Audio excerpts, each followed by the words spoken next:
We're back, and I'm hungry, and everything is feeling good in the new kitchen, but something's a little bit off. I got it. Give me 2 seconds.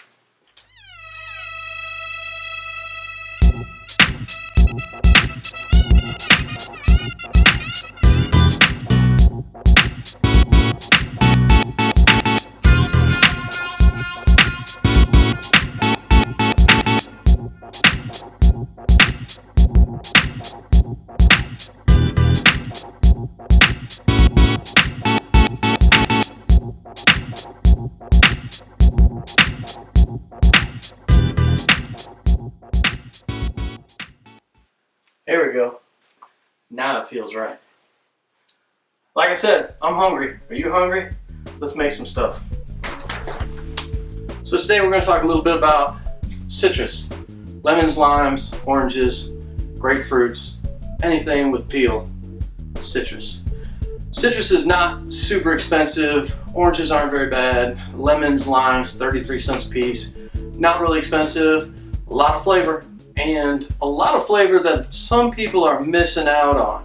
And I'm going to show you some tips and tricks. So let's get into it down on the board. We've got our citrus. Now we need tools to deal with the citrus. First thing you want to do when you're dealing with a piece of fruit here, to get all the flavor out of it, is to take the zest off of it. There's a lot of flavor in the zest, and a lot of people forget about that. So we've got a bunch of different options. Microplane is one of your best options. It's just a rasp, a very fine rasp. Really great for zesting things. This is a citrus reamer that I got, and it also has a cool little rasp there. And this is a really good one because it has a box on the other side. You can see how deep that is.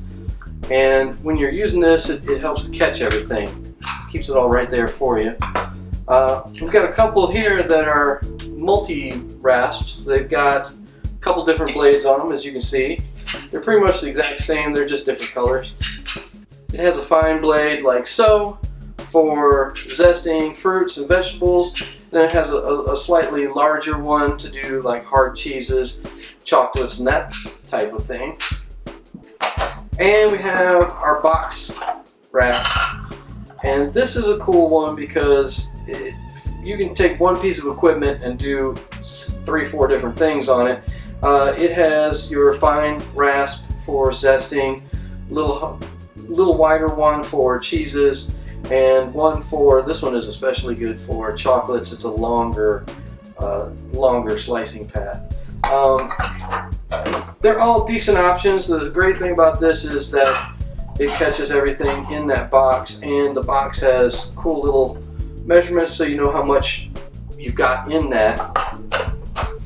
So they're all great options. I prefer the long rasp, like so. The box rasp is great for when you're on the road or something.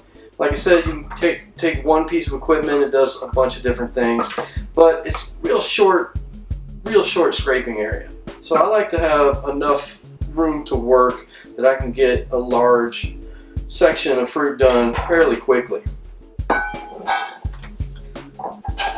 So first things first, let's get the zest off of these.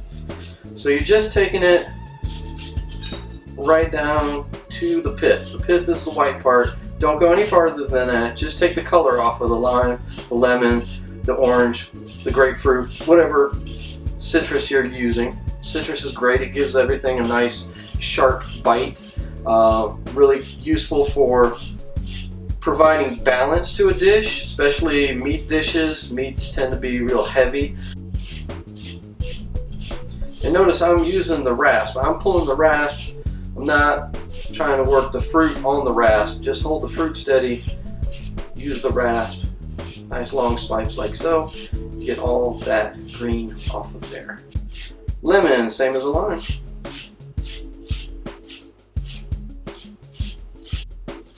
Pay good attention. You don't want to rasp your fingernails off. And I don't have to tell you to wash these before you do this, right? Modern day packing and shipping, you'll get some waxes on your lemons, your limes, your oranges to help them tumble together and not bruise up the fruit. So you'll want to wash them, give them a quick rinse, get any of that wax residue off. And you'll notice immediately when you're doing this that your kitchen is going to smell wonderful. Alright, there are a lot of recipes that call for the zest of the fruit and some that don't, and then sometimes, like right now, I'm going to be making a mojo marinade and I need the juice of these fruits but nothing else. But I mean, I don't want to just throw that away. In the end, I'm going to use a 1/4 cup of kosher salt or sea salt, anything that's non-iodized. Just like we do our herbs, we'll save all those zests in that salt. That'll help dry the moisture out of it while keeping all the essential oils. The salts will suck up the oils and become flavored while drying out and preserving the zest of that fruit for us. Step 2 to getting all the flavor out of a piece of fruit that you can is to juice it, of course. I think everybody knows this one. If you don't have a citrus reamer, what you can do is just do this by hand. Just crush your lemon, your orange, whatever. And I always use a little strainer that'll help keep all the pulp and or seeds from going into your juice. Now, from here, a lot of people throw that peel away. Don't do that. We're better than that. Save those peels. The other thing I should mention is juices will come out quicker and easier if you kind of roll the fruit first. Give it a little pressure. It'll kind of release those juices in there. And then, like I said, if you don't have a citrus reamer, you can do this by hand. Just turn that thing inside out and mash the pulp until you've got all the juice out of it. And again, don't throw that away, save it. By now you're thinking to yourself, you got the zest, you got the pulp, and the juice, nothing left, right?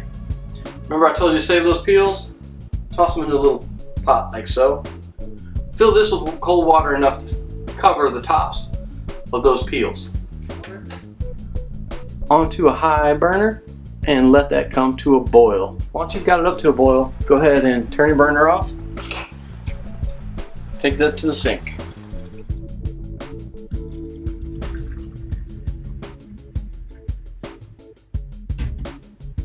The pan, cover them over with cold water again. Start it again. Bring it back to a boil.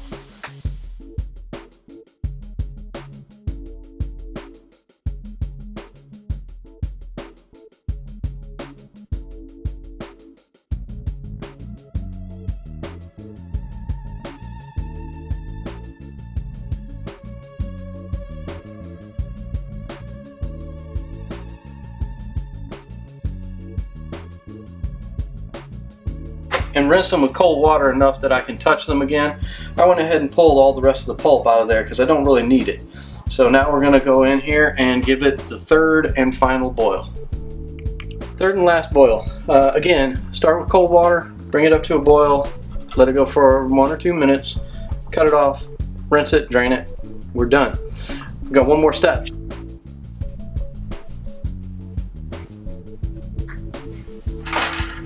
Got a cookie sheet and I got a preheated oven at 185, somewhere you want between 180 and 200 degrees. You want it really low. We're going to put the peels on here. We've drained them, we've rinsed them, we've boiled them 3 times. Spread them out so they're not touching each other. They can touch each other, just don't overlap. So just spread them out, give them some room, like so.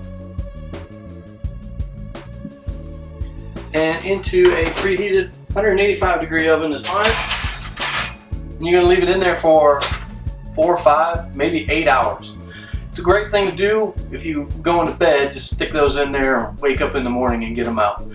What we're looking to do is just dehydrate those peels now to get all the bitter out of those piths.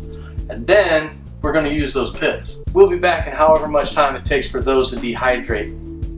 After about 6 hours for me of drying in the oven, this is what we end up with. They end up almost like potato chips.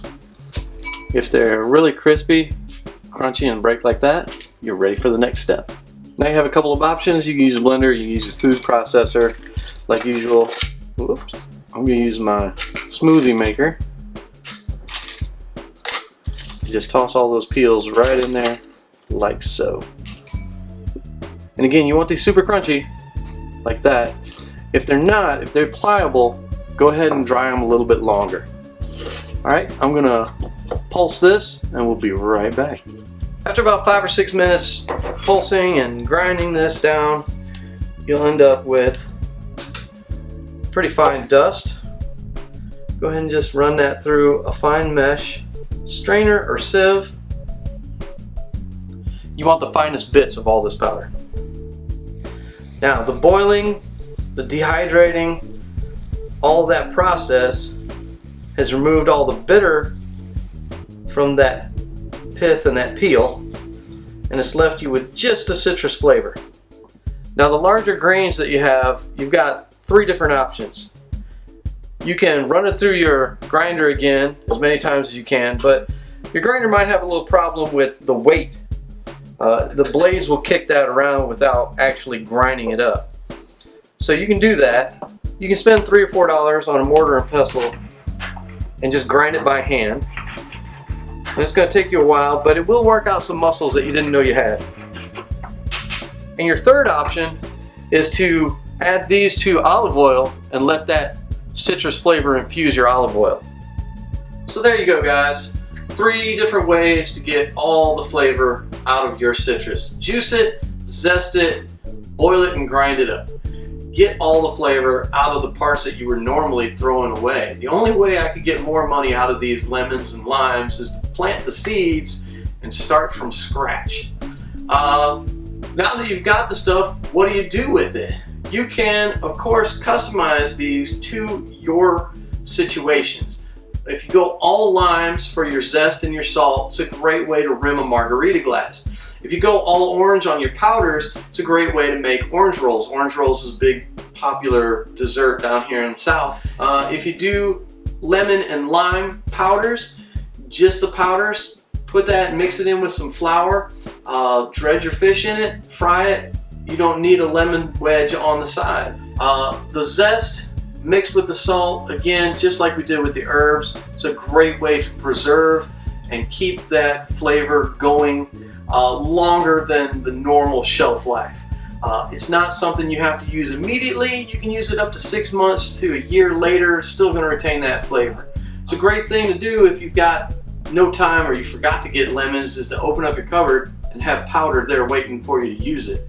So again, guys, with fresh foods, the cost is that if you don't use it quick, you lose it quick. And these techniques will help you stretch your dollars by stretching the shelf life of fresh foods.